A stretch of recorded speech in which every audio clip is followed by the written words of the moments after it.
Bonjour et bienvenue dans cette vidéo où nous allons parler des composants de Zen-Desktop. Donc, quels sont les composants de desktop que nous allons traiter tout au long de la vidéo et ceux que vous devez connaître.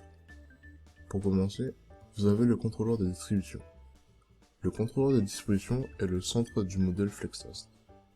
Donc, les utilisateurs vont arriver, ils vont demander des ressources et le contrôleur de distribution va s'en charger. Ils vont demander des ressources et le contrôleur de diffusion va les diriger vers les ressources disponibles sur le serveur le plus optimal ou la VM qui est disponible pour répondre à leurs besoins.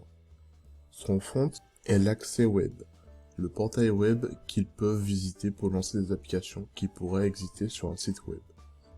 Ils peuvent accéder aux applications à partir du récepteur.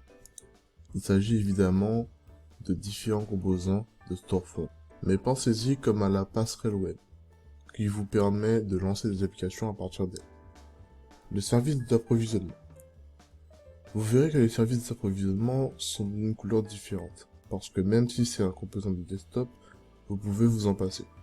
À la place, vous pouvez utiliser les services de création de machines qui sont plus faciles à déployer et à maintenir. Le serveur d'approvisionnement vous permettra d'avoir une méthode de livraison différente de celle des services de création de machines, qui s'appuie fortement sur l'hyperviseur. Studio est la console de gestion pour les administrateurs qui est une sorte de console d'accès centralisée qui vous permettra de gérer les différents composants de votre déploiement de bureau. Director est l'équivalent du helpdesk. C'est une console de gestion basée sur le web pour le helpdesk. Un serveur sous licence est absolument nécessaire pour s'assurer que vous avez accès à toutes les fonctionnalités.